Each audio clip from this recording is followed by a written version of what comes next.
Dear students, इस video में हम बात करेंगे torque on a current carrying coil in a magnetic field. मतलब कॉयल जो है करंट कैरिंग है, that is placed in a magnetic field. तो बेटा और उस पे टॉर्क की बात कर रहा है। तो सबसे पहले ज़रा आप ध्यान दें, जैसे आप इलेक्ट्रोस्टैट्स में पढ़ते थे या इलेक्ट्रोस्टैटिक्स में पढ़ते थे, torque on an electric dipole placed in uniform electric field, वहाँ पे टॉर्क पढ़ते थे। आप देखते थे कि अगर एक इलेक्ट्रिक डाइपोल को यूनिफॉर्म इलेक्ट्रिक फील्ड में रख दें तो वो कितना टॉर्क एक्सपीरियंस करती है। तो उसका जो एक्सप्रेशन आता था दैट वाज दिस। अब हमें ये चेक करना है कि भैया अगर करंट कैरिंग कॉयल को मैग्नेटिक फील्ड में रखेंगे तो क्या होगा। ठीक है, क्या बिल्कुल ऐसा ही एनालॉगस इसके रिजल्ट आएगा? ठीक है, हमें ये चेक करना है। दूसरा जो बात ध्यान देनी है आपने, बेटा करंट कैरिंग कॉयल है तो जो भी मैं कॉयल लूँगा, पहली बात मैं आपको क्लियर कर दूं, we will be having a rectangular current carrying coil. तो अगर रेक्टेंगुलर करंट कैरिंग कॉयल है तो जो उसकी हर एक आर्म होगी that will be treated as a single conductor current carrying conductor placed in the magnetic field.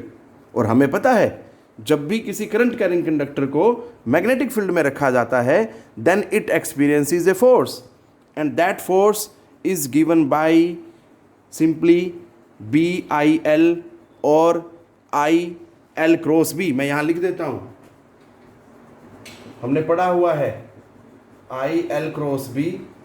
या तो इससे निकाल सकता हूँ या अगर मैं ऐसे निकालना चाहूँ तो ऐसे निकाल सकता हूँ, और अगर मैं थीटा की वैल्यू पुट कर दूँ then I can easily find out the expression for the force experienced by current carrying conductor placed in the magnetic field. तो ये कुछ कॉन्सेप्ट हम यूज़ करने वाले हैं दिस वन, और हमने कंपेयर करना है इसको ये इलेक्ट्रिक फील्ड में जो एक इलेक्ट्रिक डाइपोल फोर्स फील करता था, टॉर्क फील करता था, उसका एक्सप्रेशन है। अब हमने टॉर्क का ही एक्सप्रेशन निकालना है when A current carrying coil placed in magnetic field. तो वो कितना टॉर्क एक्सपीरियंस करता है बेटा वो देखेंगे हम। तो स्टार्ट करते हैं by taking a rectangular current carrying coil which is placed in the magnetic field.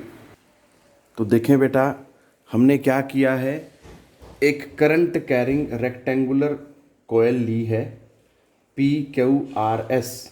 Current जो है that is flowing like this, P से Q, Q से R, R से S एंड S से P। और इस रेक्टेंगुलर कॉयल में जो PQ और RS की जो वैल्यूज़ हैं वो क्या है, दैट इज़ L लेंथ है, और QR और SP की जो वैल्यू है that is equal to breadth B। Clear? ये इस तरह से अभी हमने इतना दिखाया कि करंट जो है that is flowing from P to Q, Q to R, R to S and S to P। अब हमें ये दिया हुआ है कि that is placed in a uniform magnetic field.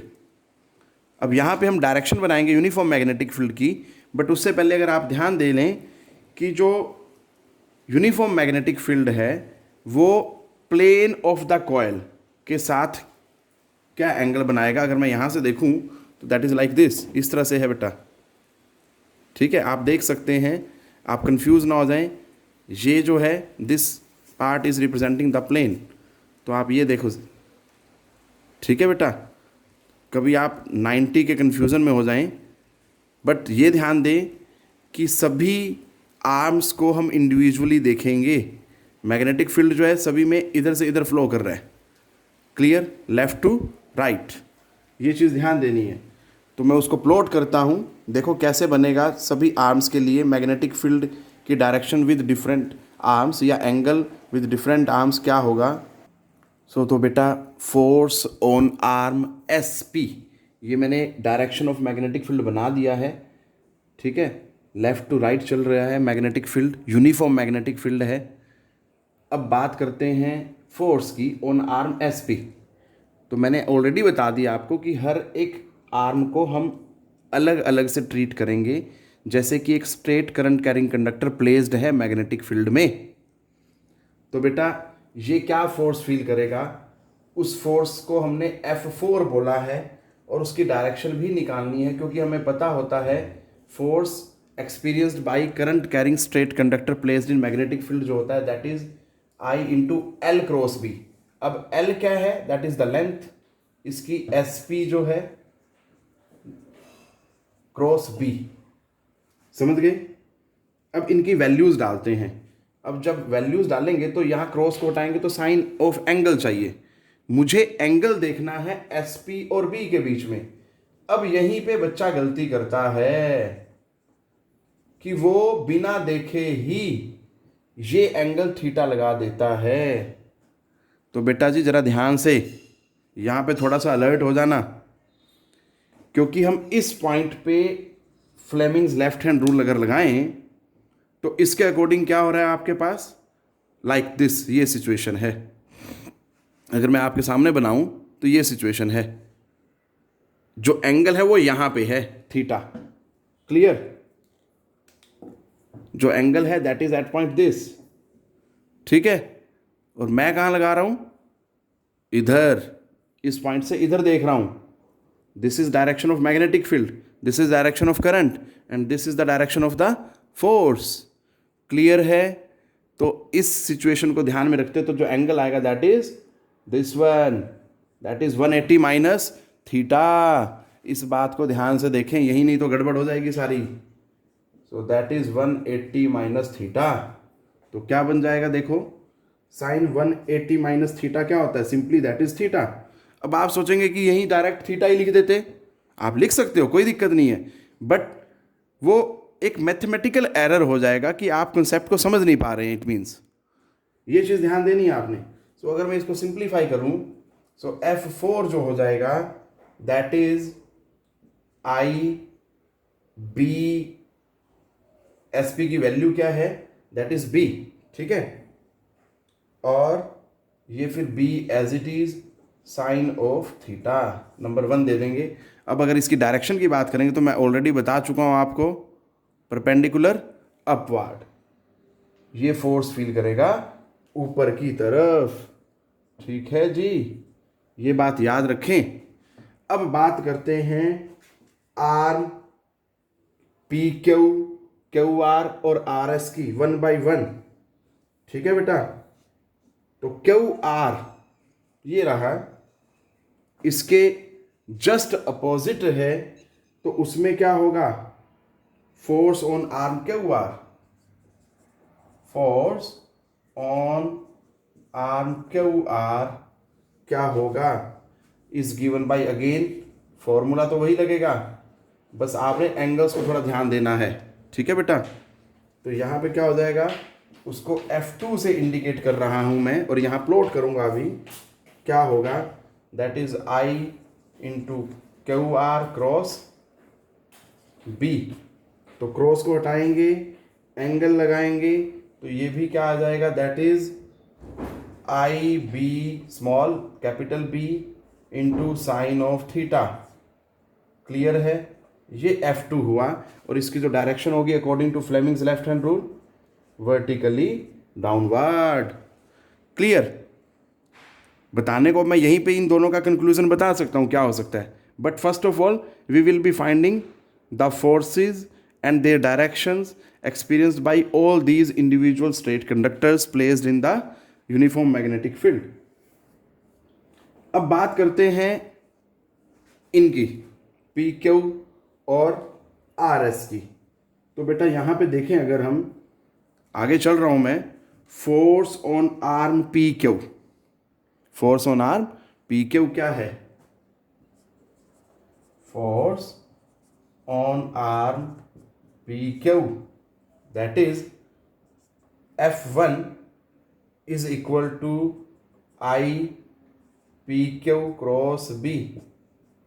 तो बेटा जी क्रॉस हटाना है, एंगल चाहिए, तो साफ साफ दिख रहा है तो भाई, ठीक है। और जो फोर्स की डायरेक्शन होगी that will be according to Fleming's left hand rule, ये होगी, क्लियर है। That will be perpendicular to the plane of the coil directed towards the observer या directed towards the reader, ठीक है बेटा, simple Fleming's left hand rule आप लगा सकते हैं बड़ी आसानी से।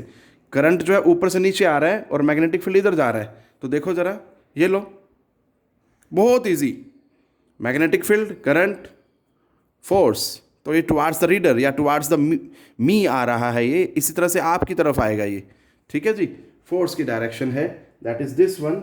और इसको अगर मैं वैल्यू डालूं तो F1 इज इक्वल टू क्या आ जाएगा, और एंगल आप देख ही पा रहे हैं।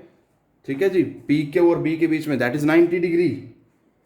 तो क्रॉस को हटाएंगे तो साइन 90, साइन 90 क्या होता है, 1 होता है।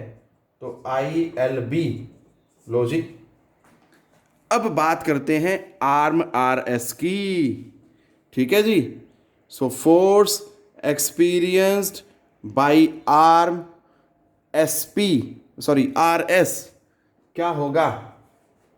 ठीक है जी, तो उसको मैं सीधा सीधा लिख रहा हूं, दैट विल बी F3,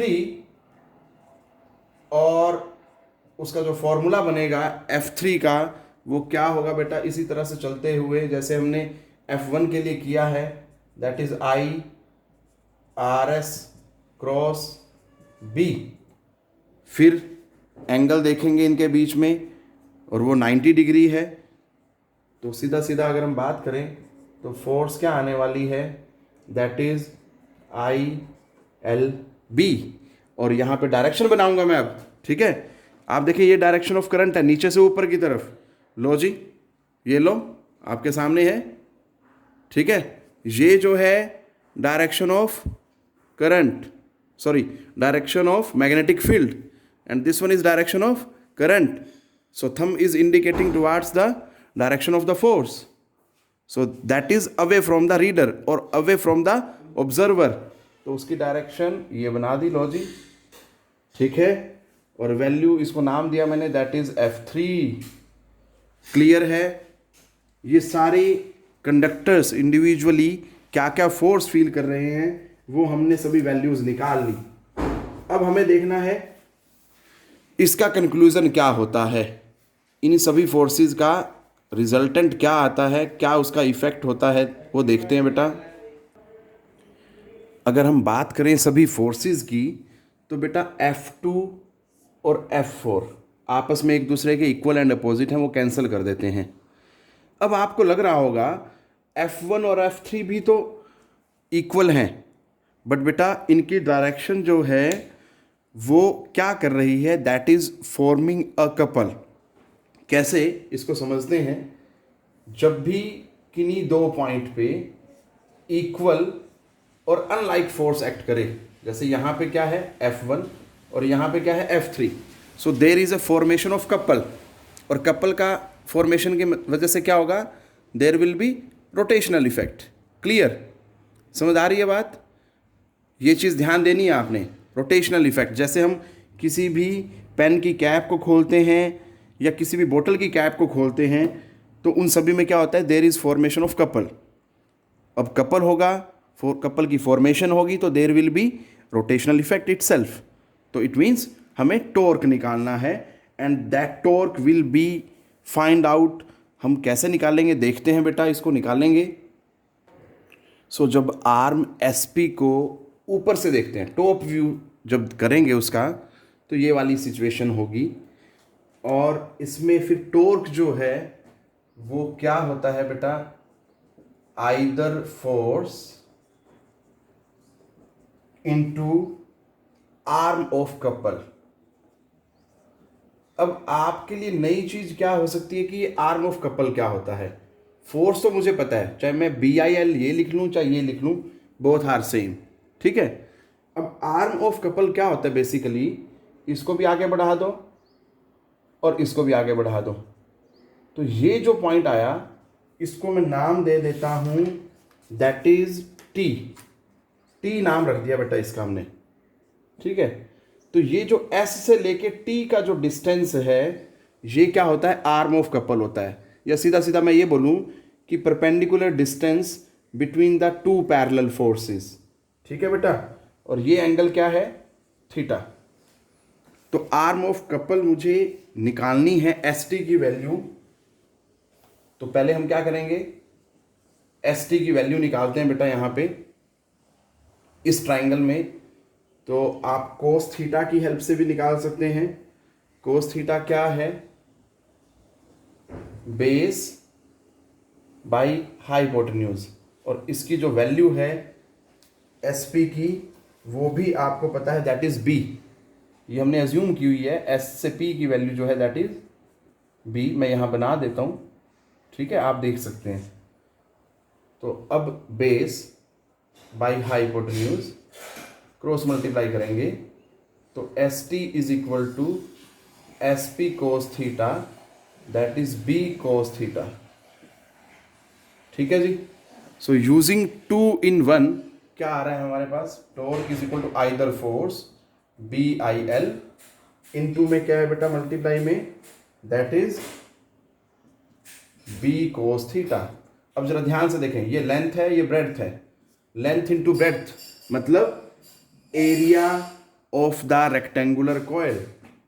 तो ये आ गया हमारे पास B I A cos of theta. ठीक है बेटा। सो ये है अगर हमारे पास सिंगल कॉइल हो, rectangular current carrying coil placed in uniform magnetic field, then this is the expression for the torque. But अगर इसी जगह पे हमारे पास एक टर्न की बजाय if we have a coil of having N number of turns, तो यही फॉर्मूला जो है वो क्या हो जाएगा? Torque is equal to N I B A cos theta. आप इसको याद रखने वाली फॉर्म में भी कर सकते हैं, जैसे कि बीना, बीना बी आई एन ए, इस तरह से भी याद रख सकते हैं, बीना कोस थीटा। ठीक है, बीना जैसे किसी बच्चे का नाम हो, इस तरह से भी याद रख सकते हो। क्लियर है? ये आपके लिए हेल्पफुल रहेगा। अभी ये टॉर्क का एक्सप्रेशन आ गया। अब मुझे इसको फर्दर सोल्व करना है। कैसे ये सोल्व होता है? एक तो आपने ये रिजल्ट याद रखना है बेटा, ठीक है जी। This is the expression for torque experienced by a current carrying rectangular coil placed in uniform magnetic field. अब आगे ये कैसे सोल्व होगा वो देखते हैं। If we draw normal on the plane of the coil which makes an angle alpha with the direction of magnetic field. क्या मतलब है? देखो, ये मैग्नेटिक फील्ड है, ये प्लेन ऑफ द कॉइल है, ठीक है जी। इसको इस तरह से देखें, अब इसके साथ एंगल अल्फा बनाता है, ठीक है जी। तो आप ज़रा ध्यान से देखें इस चीज़ को। मैंने ये नॉर्मल प्लॉट किया, आपको क्लियरली देख पा रहे होंगे बेटा। इट मीन्स ये पूरा एंगल जो है दिस इज थीटा, और ये जो एंगल है दिस इज अल्फा। दोनों पेन्स के बीच का जो एंगल है दैट इज अल्फा। आप आसानी से देख सकते हैं बेटा, ठीक है।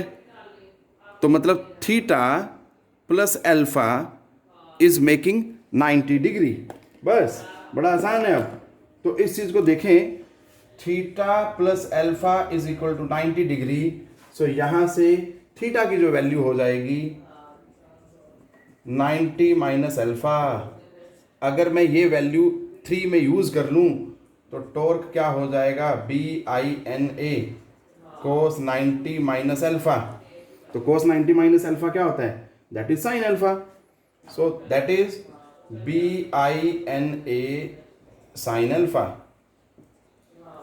ये फाइनली सॉल्यूशन आया। इसको अगर मैं थोड़ा सा और मॉडिफाई करना चाहूं then I can do that one. बहुत इजी है। एक और कॉन्सेप्ट यहां लग रहा है, वो क्या है कि बेटा जब कोई करंट कैरिंग कॉइल होती है, हमें पता है 10th क्लास से ही हमें पढ़ाया जाता है कि भैया जब तक किसी कंडक्टर में से करंट फ्लो कर रहा है तब तक वो एक मैग्नेट की तरह भी बिहेव कर रहा है, ठीक है जी। बिल्कुल ऐसे यहाँ पे भी जो करंट कैरिंग रेक्टेंगुलर कॉइल है वो भी तो एक मैग्नेट की तरह बिहेव कर रही है। अगर मैग्नेट की तरह बिहेव कर रही है तो उसमें मैग्नेटिक पोल्स भी होंगे, ठीक है। क्लियर है? या मैं ये बोलूँ there will be formation of magnetic dipole. अगर मैग्नेटिक डाइपोल है तो there will be magnetic dipole moment. ये बात ध्यान देनी है आपने। अब मैग्नेटिक डाइपोल मोमेंट जो होती है due to current carrying coil that is given by m is equal to n i a, this one. Clear है?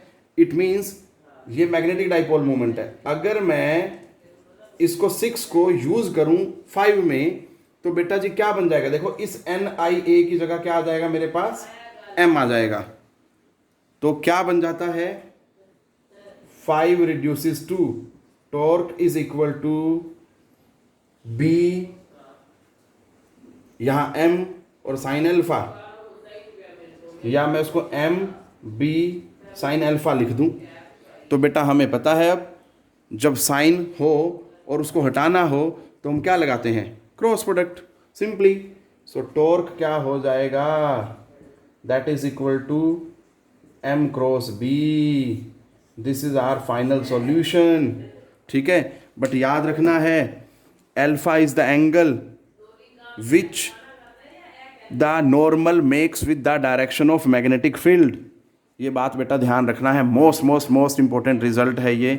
अब आप चाहें तो इसको इलेक्ट्रिक फील्ड वाले रिजल्ट से भी कंपेयर कर सकते हैं। जब किसी इलेक्ट्रिक डाइपोल को यूनिफॉर्म इलेक्ट्रिक फील्ड में रखते हैं तो क्या आता है हमारे पास, तब बेटा ये आता है, that is P cross E, simply. तो आप बड़ी आसानी से कंपेयर कर सकते हैं P को, यहाँ पे देखो ये P क्या था, इलेक्ट्रिक डाइपोल मोमेंट थी, यहाँ पे M क्या है, मैग्नेटिक डाइपोल मोमेंट, और यहाँ पे E क्या था, इलेक्ट्रिक फील्ड इंटेंसिटी या इलेक्ट्रिक फील्ड था, और यहाँ पे B क्या है, मैग्नेटिक फील्ड स्ट्रेंथ या मैग्नेटिक फील्ड।